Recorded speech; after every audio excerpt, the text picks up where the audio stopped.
Uh, I don't know if I'll put this in the final edit or not, but it is definitely worth pointing out. I know that it's a weird thing to say because of her age. She looks a lot like adult film actress Abella Danger.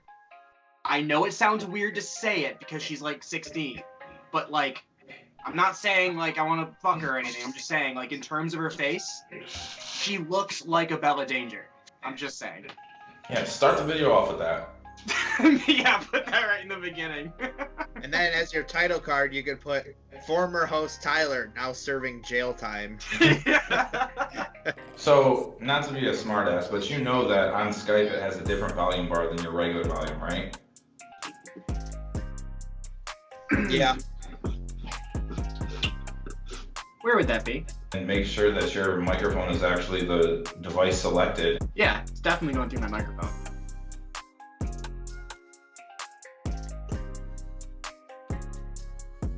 If I haven't been using my microphone this whole time,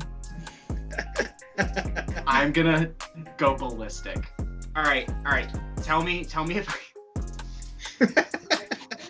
Welcome to I Spit on Your podcast, where we use fake microphones to look more professional. So the eclipse hasn't happened yet. I don't know why all the kids are already standing out there. They're not. I'm gonna have to do some like editing out of order to make myself not look like a fucking moron. I'm always torn on how I feel about this. Welcome to I Spit on Your podcast, where we have no idea how many members we have. It could be upwards of 1,000 because we're plagued by demons. We've had a very strange and eerie beginning to our recording. We were visited by other voices we don't recognize. It was really weird and creepy. I'm not hamming this up for the camera. It was genuinely creepy. Maybe we're just haunted this week. We're talking about this movie on the anniversary of this happening. Welcome to I Spit on Your podcast, episode 4, or as I like to consider it, Tyler episode 2. Today, as you know, we did Veronica, which is a movie that I'm sure all of you have heard of because it received a massive amount of hype. I'm talking Bird Box level hype in 2016 when it was released on Netflix. And for the most part, lives up to it. In my opinion, do these guys agree? That's what we're going to talk about today. This movie begins, its cold open is the ending scene of the movie. Movies that start with the end works best in possession films, in my opinion. I like because it kind of shows what, like, the climax of what you're building to, and a lot of the time the excitement in these possession movies is the journey to that possession, like the whole build up to that final moment. In other movies, I don't think other genres of movies, subgenres, it works as well. In this kind of genre, it works best. I personally don't like when you see the end result or a later result in the beginning. I want to experience the movie the way that these characters are essentially experiencing the events. I want to start at day one with my main character or characters, and I want to work my way through the movie with them. It does also cap your expectations at what it shows. If it comes to this like insane climax, obviously it'll kind of pique your interest and be like, wow, I wonder how it gets that bad. But at the same time, if it doesn't show, then you have this, God, I wonder how bad it's gonna get. And it kind of depends on which you value more. This is just a little throwaway thing, but I thought it was a really cool scene transition when you see the cops see Veronica, presumably possessed, but you don't see what they're seeing, which is kind of cool. You hear her scream, and it transitions to her yawning in bed. And I thought that was kind of a cool transition. You have this very strange relationship, I guess family dynamic. Veronica, who is, I want to say 15. She takes care of all of the children. She's basically the mom. The real mom is kind of a non-character in this movie, at least for the majority of it. She just sleeps most of the day while Veronica takes care of everything, especially in the morning, like when the kids are getting ready for school. It's basically an exposition dump saying, okay, this character is family driven and responsible, but also can't go out and have a good time and is therefore out of the loop and not very cool. You get all of that without having to have more clever scenes show it. For a movie of this style, which is a possession movie, you don't necessarily associate that with high art very often, with the exception of some of like the really good ones like The Exorcist. But there are a couple really cool shots in this movie. Our resident scholar has a couple in particular he'd like to talk about. Right away, when the police car's pulling up, you have that shot where it's in a side view mirror where like the door opens and you can see the face of the detective. Is when the detective is like walking up to the apartment. You're from a really low angle, so he's really small and the apartment building's like super looming over him for what he's about to walk into is really cool and really, really well done. Honestly, like low angle and high angle shots for something so simple can have a lot of impactful meaning on scenes. The first like instance of the demon showing up when there's the red and blue lights flashing from the sign name in the room. So fucking good. Almost mimicking like police lights is really, really incredible too. After Veronica leaves the party and everyone's moving in slow motion backwards behind her, like in reverse, there's a lot of really cool filming and camera tricks that are done that are, like you said before, kind of surprising. You wouldn't expect from something in this genre. I also made a note that it was very well dated. I didn't notice any anachronisms. It felt super 1991. Everything about it really worked. I'm going to fast forward a little bit. I'm not too concerned with like really minor details in the plot. This podcast is more for people who have seen the movies. The next relevant thing going on is that they're going to be watching an eclipse at school. You have this really effectively unsettling scene of all these kids standing waiting for this eclipse to start, and they all have these little viewers that makes it safe to look at, because obviously you can't look at an eclipse. It almost feels like a cult to me. To me, it reminded me, it was very Wicker Man-ish almost. It shows them from a high angle down, so it just looks like a big cluster of children like looking up, praising something. You're not. Yeah, that's the same level at one point. You're like viewing down on them. But I almost feel like maybe the sisters or nuns actually played a part in making Veronica a sacrifice. Like, who's to say that they weren't worshiping some sort of demon, and this virgin girl who needed to become a woman was the sacrificial lamb? I wouldn't say I necessarily agree, but it's definitely not a bad theory. I just kept coming to this school and these nuns just being a little different. I don't know if it's maybe a Catholic school thing or maybe a Spanish thing, but I feel like there's like 10 grades in this school. You have like little kids and you also have teenagers. And then you get introduced to the blind nun. Sister Death. Yeah, Sister Death.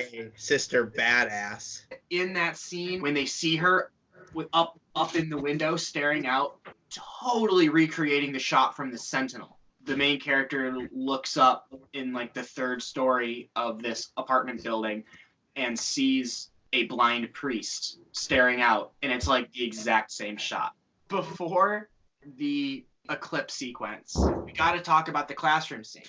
She's zoning in and out, paying attention in class, and they're talking about human sacrifices in class, which is a little weird. Almost gives a little bit of weight to Sean's argument. Sean, I know you got a lot to say because you're feeling vindicated right now. Yeah, absolutely. I feel fucking vindicated. Class ends abruptly. Veronica gets up and is told by the teacher to turn off the projector, and she stands in front of it just as the projector is projecting this ring of light, and she stands in front of it to turn it off, and it zooms in right over her chest, and it's just money. It's my favorite shot of the movie, I'll say that. Those of you who are following I Spit on Your Podcast, the Facebook page, which we've previously established to be the one-stop location for everybody who hates I Spit on Your Podcast, the podcast. When Justin teased this episode, he used this screenshot. Yeah, that's probably my favorite shot of the movie, hence why I used that for the teaser picture. Just looks really good, and it kind of portrays the whole idea of the eclipse right there. The idea of the eclipse thematically is really big too. Like an eclipse basically of the darkness overtaking the light. It also symbolizes rapid change. So having that eclipse symbolism over her obviously foreshadows basically what's going to happen to her. So obviously, I'm watching this movie with the mindset that the church is kind of behind the events that take place. You know, it almost feels like Veronica is selected. It almost, with that ring on it, it almost seems like, you know, Veronica is holy, she's pure, you know, she's good, but she needs to carry this demon and be the sacrifice. So that almost seems like she was selected. She did help her mom with her 3 siblings so much. She cooked them breakfast, she got them ready for school, she brought them to school, made sure they were home, gave them a bath, you know, made sure she was their mom at 15 years old, doing what she was told. And then you kind of go back to school in the church, and the blind nun is telling her what to do and how to succeed. So she's blindly following the blind. And I just found that to be humorous. Like, she was doing whatever she was told to do blindly, not knowing the consequences, what was going to happen, the outcome. She was just doing whatever she was told to do, from the beginning of the movie with her mom to the middle of the movie with her friends to the nun to everything. So it just kind of seems like she was the perfect sheep to sacrifice to the wolf. That's great analysis right there, actually. While the kids are waiting for the eclipse to start, Veronica and some of her older friends sneak into this basement. I am the most spiritual person in the world. I don't believe in anything, and just to be safe, I wouldn't play with a Ouija board during an eclipse. That just seems like a bad decision. Like I was saying a couple minutes ago, it seems like she's very easy to manipulate or lead. She blindly follows. She does what she's told. And her friends bring her down. That is another reason why I kind of feel like her friends were actually in on this, manipulating her, getting her ready for something. She's the sheltered girl, it seems. So she's probably already kind of the weird girl that's responsible for watching her siblings. She probably doesn't get a lot of time to spend outside of school with other people, so she's probably gonna go along with all this weird shady shit just to like fit in with people. And the other two, you know, pulling their hands away because the glass got too hot, I kind of read into that not necessarily as like them being in on anything, but more so as like this demon making his choice of the 3, which one he's going to possess. That glass got hot for those other two, so they'd kind of back off. So then, what do you think about them just absolutely disowning her? I think it's just kids being really scared, because remember, they saw her with like her mouth like ridiculously wide open. They wanted to be the money shot of the movie. That's what they use for all the promotional material and everything. Like, it wasn't just normally open. Like, it was like her jaw was unhinged, hanging, screaming. If I was 15 and I saw that happen to my friend, I'd probably be scared shitless too and be like, all right, something weird's going on. Maybe I should disassociate for a little while. But I just can't imagine your friend going through a traumatic event, coming to school bruised and looking like something's wrong, and you just going, no, not dealing with it. Yeah, so she passes out at the end of this experience with the Ouija board, and her friends try to wake her up or whatever. And that's when you get what you see on all the posters, and I think it might be on the cover of the Blu-ray as well, is her sitting up with her mouth unnaturally wide open. Interestingly enough, sort of calling back to that introductory shot of her yawning in bed. And next thing you know, she's in the nurse's office at school, and they make what you assume to be a relatively throwaway line about her having not had her period yet. But obviously, stuff regarding virginity, periods, things like that are never throwaway lines. Nope, they're not just going to put that in the movie for no reason. And then as she's leaving school that day, that's when she sees, again, Sister Death in the window upstairs. There's a couple things that happen pretty quickly. She finds the Ouija board in her backpack, which is weird. And then at dinner, when she couldn't physically eat and she couldn't get the fork to her mouth, and then the music is kind of swelling. And then, for whatever reason, the little brother, shaken by his sister being weird like this, he spills his milk, and as soon as the milk touches her foot is what makes her snap out of it. Compared to other scenes in the movie that were so good, I thought it was just kind of dumb. See, I actually disagree. I really liked it. This is kind of like a scene that's intended to frighten her siblings. Like, she's sitting there with the fork trying to fight the sauce, like surrogate blood spilling out of her mouth. And it's almost like this possessed spirit is trying to like physically weaken her. Like, it's not allowing her to eat and nourish herself. That's fair. The milk, like the spilling of the milk, like touching her, snapping her out of it. I guess if you were sitting there and all of a sudden something touches you, it would probably like catch you off guard and Yeah, snap your focus. it's also probably cold. Right. There's a real subtle build to intensity in this movie. It's not very, bam, in your face, all these crazy events happening. It's a very less is more approach, as opposed to where there's some movies that just really try to be in your face with their frightening moments. And the next event you see is her being very uncharacteristically mean to her brother when she's giving him a bath.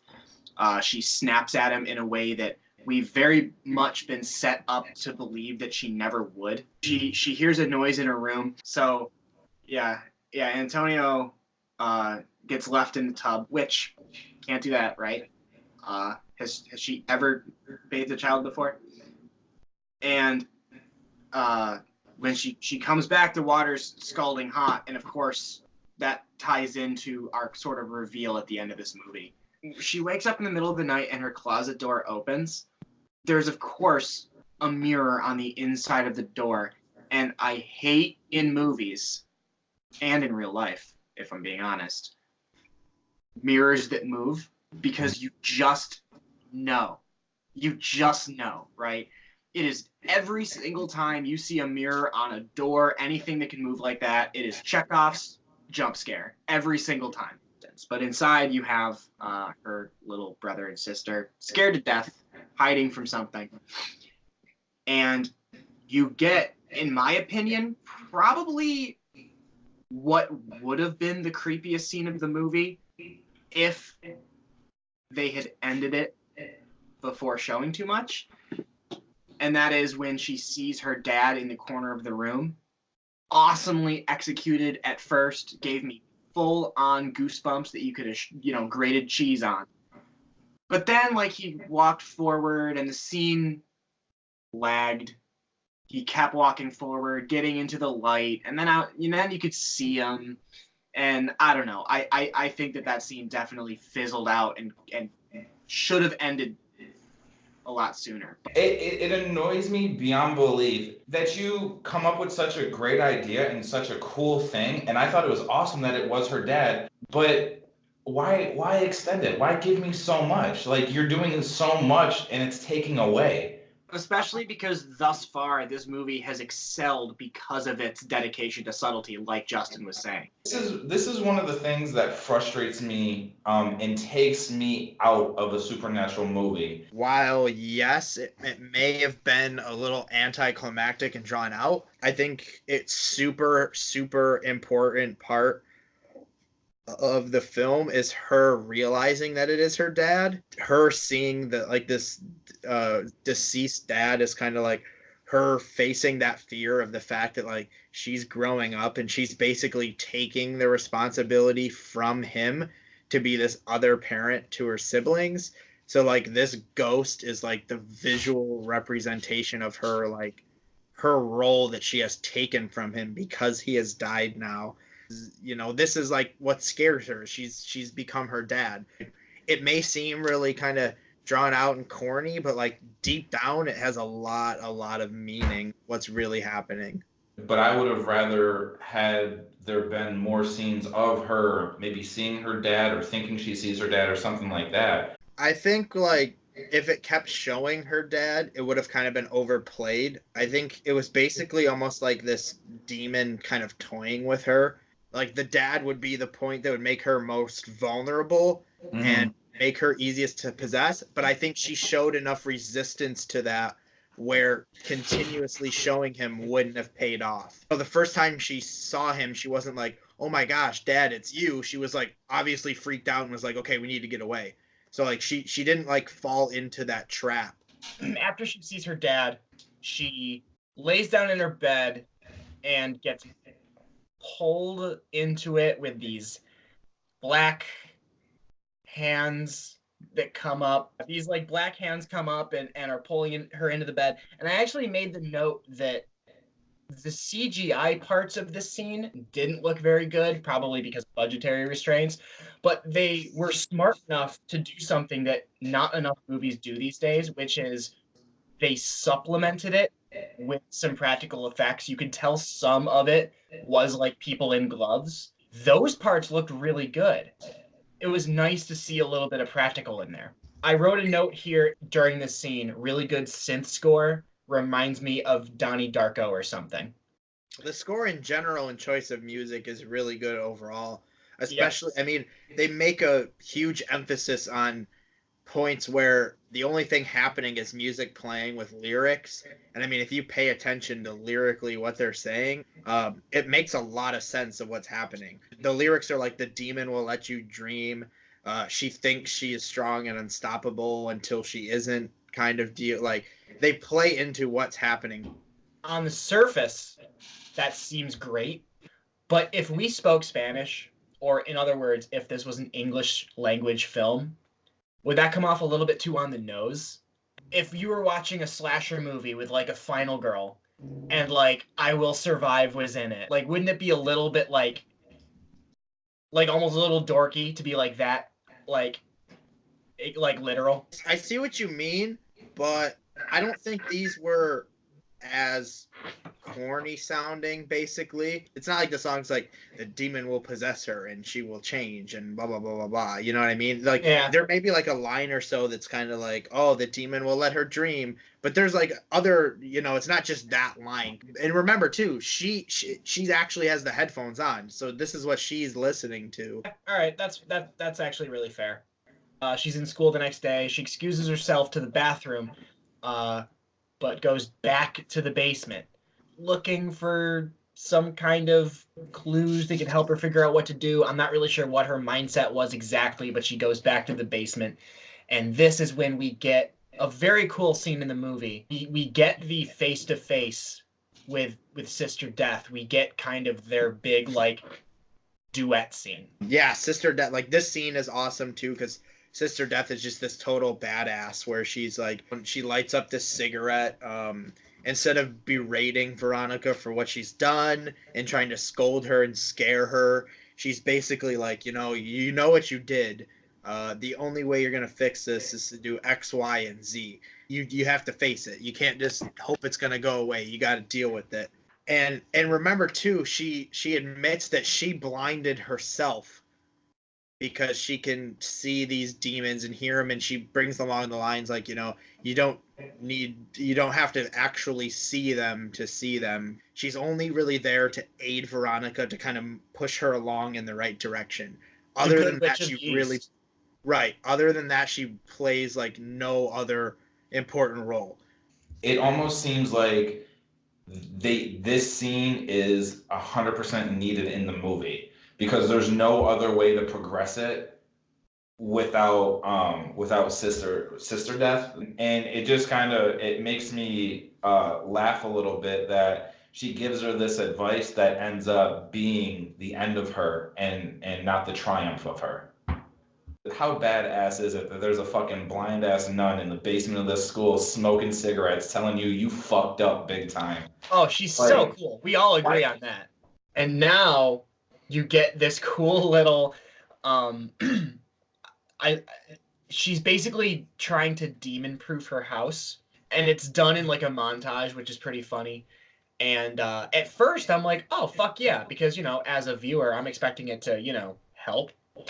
I don't realize that it doesn't whatsoever, but at the time I'm like, all right, right on, way to take the initiative. You get the neighbor downstairs that complains that she's making noise and that there's like black stains appearing on the ceiling, which obviously comes back. The reason there's this big thing of black stains is because this is,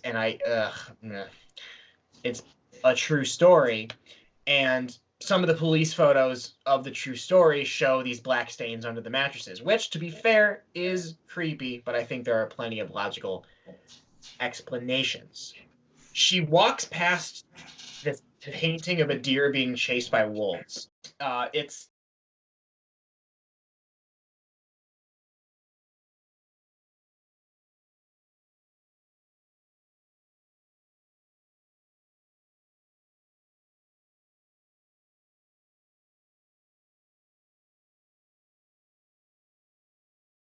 Well, I wouldn't say the wolves caught the deer. The deer is just gone from the painting.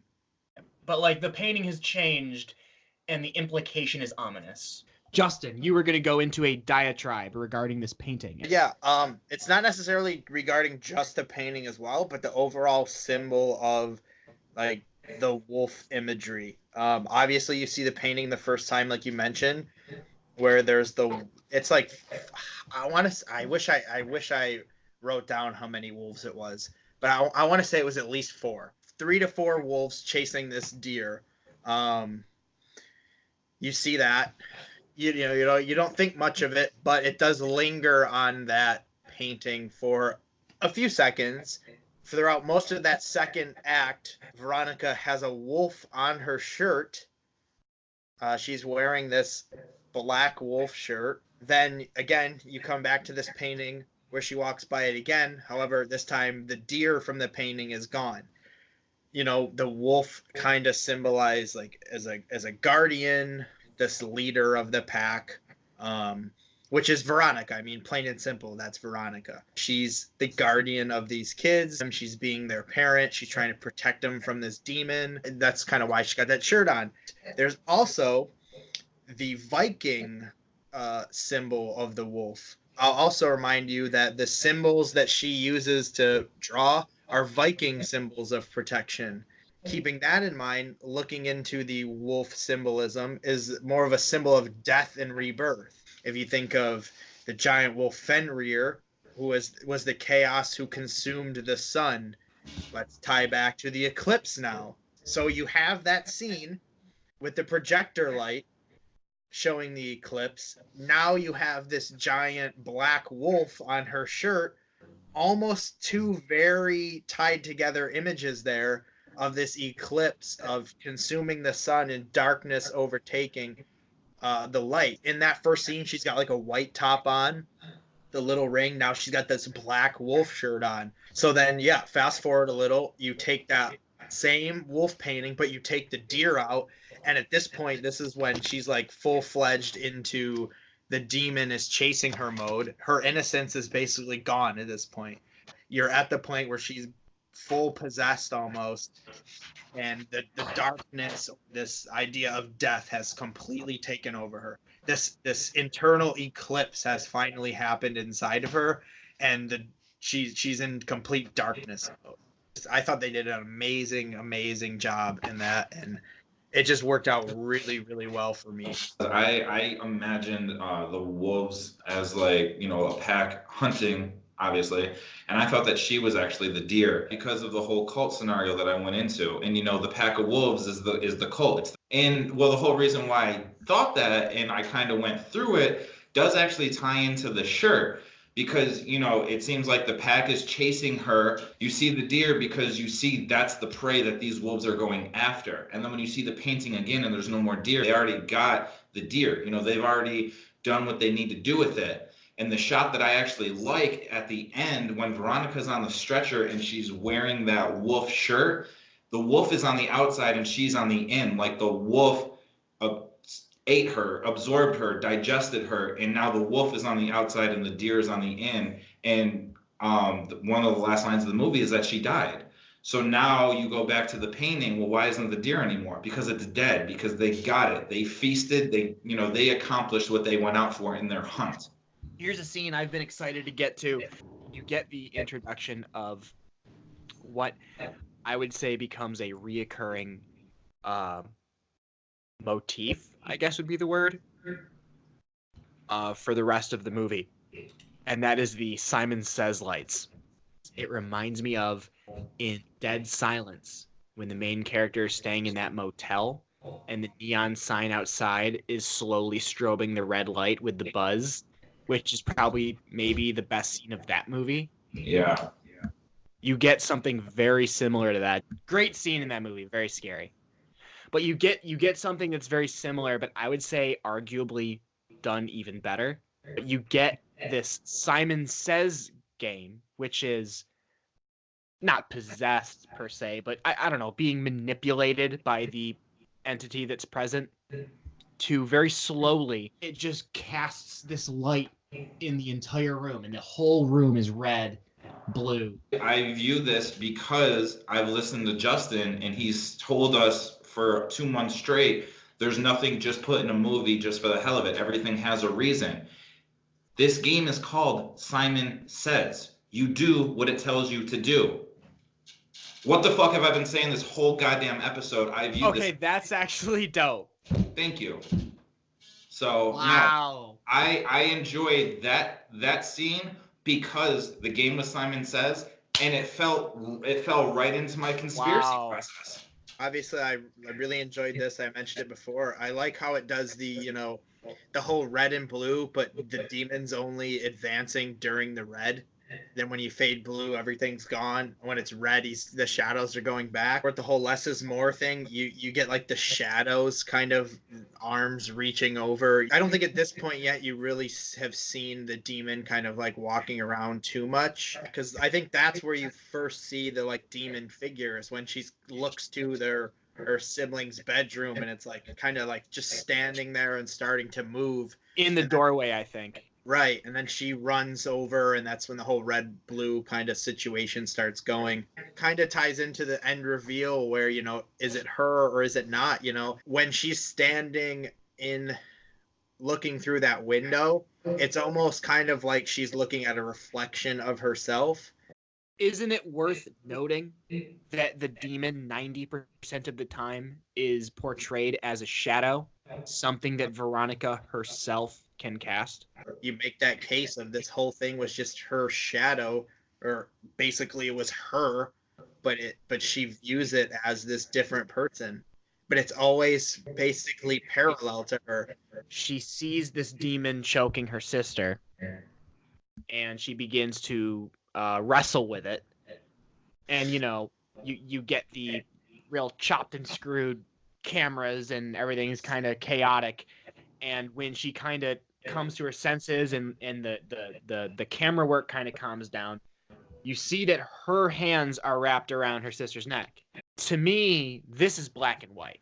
I believe that this scene is when it becomes objective, that it's been her all along. I want to think that it is her, but I want to think that it's her and she doesn't know she's doing it because she's been manipulated. At the end of the day, if we're asking whose hands were dirty, it was definitely hers, though. Yeah. After this, we get slingshotted into the climax of the movie. It's your kind of typical end of a supernatural movie. It's the Scooby-Doo scene where everyone's running around getting chased one way, chased another. But what's important to note is that in this scene, everything that happens and all of the physical effects that it leaves are done intentionally with a very good attention to detail to perfectly recreate the real crime scene photos that this movie was based on. I don't believe that this is what happened behind those real photos. That's just my personal opinion. You can disagree. That's fine. But regardless of whether or not it's like real, I still think it's really cool that they took this entire movie and made it end at like exactly the photographs that were really taken at a real crime scene. Is very, very cool. Yeah, like at the end when they're showing those photos, you're almost like, are these production shots or are those the actual pictures from the crime? Like the They're real. flooring is the same. Like it's so insanely identical, the set design, that you're like, you question whether or not are these pictures from the actual crime scene or did they take these on set. I thought it was really funny and ironic that to end their seance they used a jingle from a cleaning product. Like they're cleansing everything and they're singing this cleaning product song. Right, because the rule that was established is you have to sing something, and so it has to be something everyone knows the words to that's present. And it just so happens to be a cleaning product as they're trying to cleanse this situation and cleanse this demon out. It's just really ironically funny. When they're escaping and she looks in that mirror when she's holding Antonio and he's not there, I thought that was kind of cool. The one thing I didn't really like about it was the whole like the mirror part where she breaks the mirror and passes out for a while and then like wakes up and things kind of seem normal for a moment. Just seems kind of played out and dull. But what I do like that they kind of did is while they showed you what happened already, they kind of replay it, but kind of different camera angles. You see it almost like a different perspective, which is kind of nice. So you're not seeing the exact same thing copy and pasted, edited back into the end. I'm kind of going to go against my norm, and I actually really liked the ending.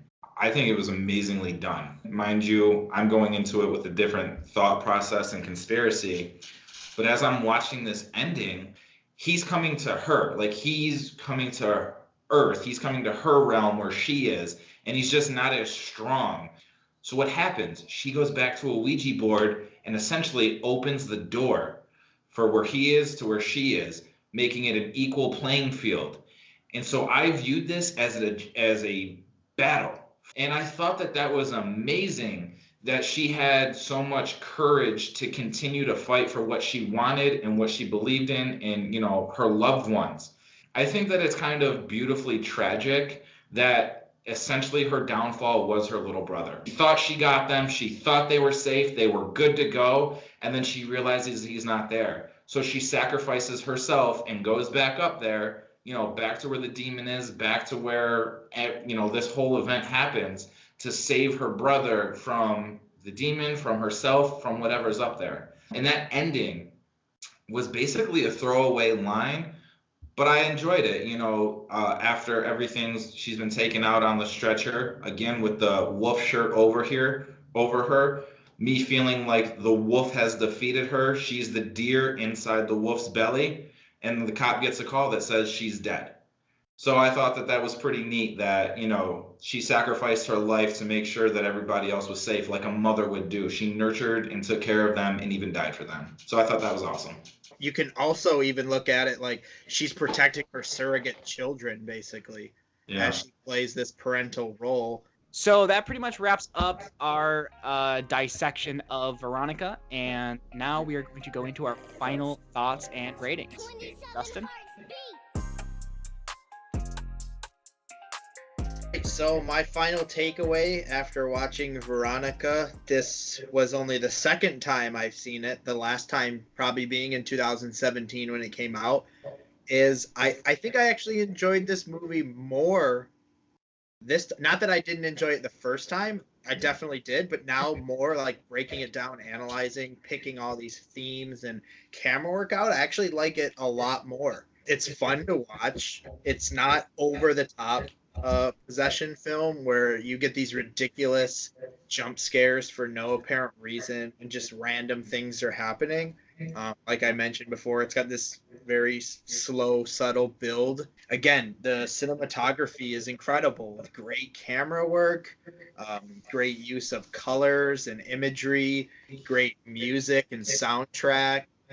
is just fantastic. The way it ties in, it's not so overdone where it's not believable and it seems corny.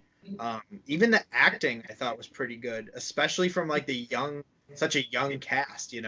Like it felt so real, like a real kind of family dynamic of something that would happen.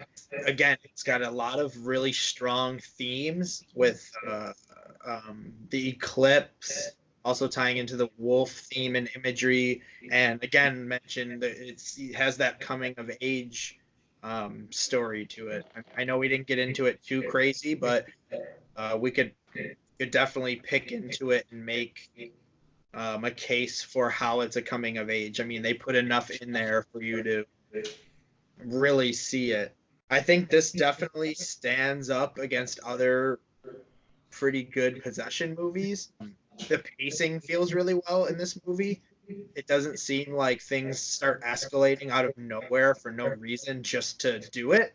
It seems like they kind of lay the groundwork for stepping stones of things to happen as the pace moves on. The one thing, I think the thing I really hated the most in this whole movie was the mother character.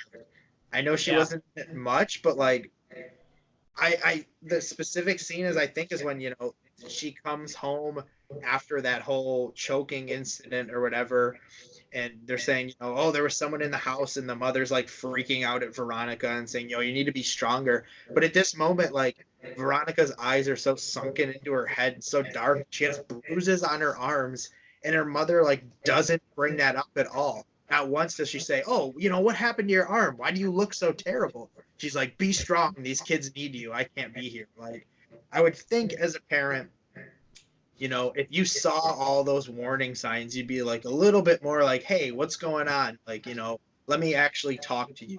So with that being said, this may or may not be surprising, but I actually overall gave it a 7. And for the scary rating, I gave it a 6. It's not so over the top watching, but it's enough where it's like, okay, if this stuff were happening, this would be pretty frightening. I will say, on my first experience, I didn't enjoy it. I thought it was, I just thought it was silly. I didn't like that there was so many different angles and ways that you could go. There was stuff that wasn't explained. It just kind of felt to me like it was a little bit of a mess. But when I thought about it and I kind of picked up on a few hints, and then I watched it 6 hours ago with Erica, I wanted to explore those possibilities. And when I look at it and think of this movie like Veronica is a helpless, we'll go with deer because that's the animal used in the movie, where she's a helpless deer basically being hunted by a pack of wolves or a cult, as I saw it, that makes the movie so much more intriguing. That makes me more invested to all of her interactions, to all of her experiences, to what she's going through. And it made the movie easily 10 times better and more rewatchable for me. I also love the fact that this 15-year-old who did lose her dad, so that's a traumatic event, who has this incredible responsibility, who is lacking a parental figure, who doesn't have many friends. I mean, the movie shows you 2 of them, and they ditch her as fast as they're friendly with her. They suck. They do. I think that it's amazing to see her mental battle, her internal battle. She has to figure out who she is, and she has to get right. So for her to sacrifice her life and everything that she is and everything that she's done to save her 3 siblings, her children, her deer, maybe her pack from the herd, she has to stay back to sacrifice herself for them to survive, I think is amazing. My rating is probably going to be a 5, just because there are little things here and there that I don't like. Scariness, though, I didn't find it scary, really. Now I'm going to go back to who I usually am. I think that she was dumb, first of all, going down in the basement with 2 girls to do a fucking seance. But other than that, I enjoyed it, and I wouldn't mind watching it again just to see if there is anything else that I missed or could pick up on as well. You didn't actually say a scary rating. Oh, 3. Apologies. So in 2017, when the hype was rolling in after this movie got released onto Netflix, I was initially cautious because I'm not a huge fan of movies that generate this seemingly random hype. The movies that immediately come to mind are things like Bird Box and Terrifier, both of which I didn't like very much at all. When I finally gave this movie a chance, I realized that it was, at least in most parts, completely deserving of the attention that it got. This is a very, very well-made movie. Some of its biggest strengths come from the technical aspect. It comes more from the talent and patience that went into filming it and creating it. It had really creepy scenes and imagery that stays with you. There are so many more things about this movie that I like than dislike, and for a while I went back and forth on whether or not to give this a 7 or an 8. I like so many movies, and I find so many movies to be so good. And considering some of the movies we haven't talked about yet, I'm just not ready to give an 8. But at least of the movies that we've posted, I believe this is the best one. I know that these two guys liked The Mist a little bit more, and that would be my second as well. But this is my favorite so far. Scary rating. There are some really, really creepy scenes in this movie. The scenes with the Simon Says lights and the shadow of the demon, the father in the corner, before the scene drags on and kind of loses me. There are scenes in this movie that are just positively eerie. Considering how much this movie did creep me out, I think it has to be an 8. A movie can't really scare me much more than this, just based on the fact that, I'm 26. So although that may seem slightly high, just kind of take that logic into consideration. And I'm now going to go to our teaser segment where we are going to ask Justin, who's next in line, what is in store for us. So I'm pretty excited about this one. It's a movie that I would see on TV a lot as a kid. Right now it's June of 2019, and Aladdin is in theaters. And people are talking about Will Smith as a genie, Wishmaster, and how Robin Williams is a good genie, but there's a different genie that I actually prefer. It goes by the name Wishmaster. Yes! Wishmaster will be our next episode. I am so excited. Wishmaster is super fun to watch. A lot of good practical effects, a lot of good horror cameos in there as well. So now I will toss back to Tyler to lead us out. We are actually recording this on the 28th anniversary of the real-life events that Veronica is based on. Is that bad juju? Based on some of the technological issues we were having earlier, the answer is a profound maybe. All three of us enjoyed watching it. Some of us maybe more than others, but I don't think any of us hated it. Overall, positive experience. Let us know in the comments what you think of this movie. This is one that I'm really interested in hearing what you guys have to say. What was really going on? Do you agree with Sean's conspiracy theory? Or do you think that the Florida sun is getting to him? Make sure to like, comment, subscribe, share, and the best thing you can do, the most important thing, the thing that helps us more than anything and doesn't cost you anything. Just tell your friends. I'm telling you, nothing helps us more than you just telling one person, hey, you might like this. So with that being said, thank you for watching episode 4 of I Spit on Your Podcast, and we will see you very soon.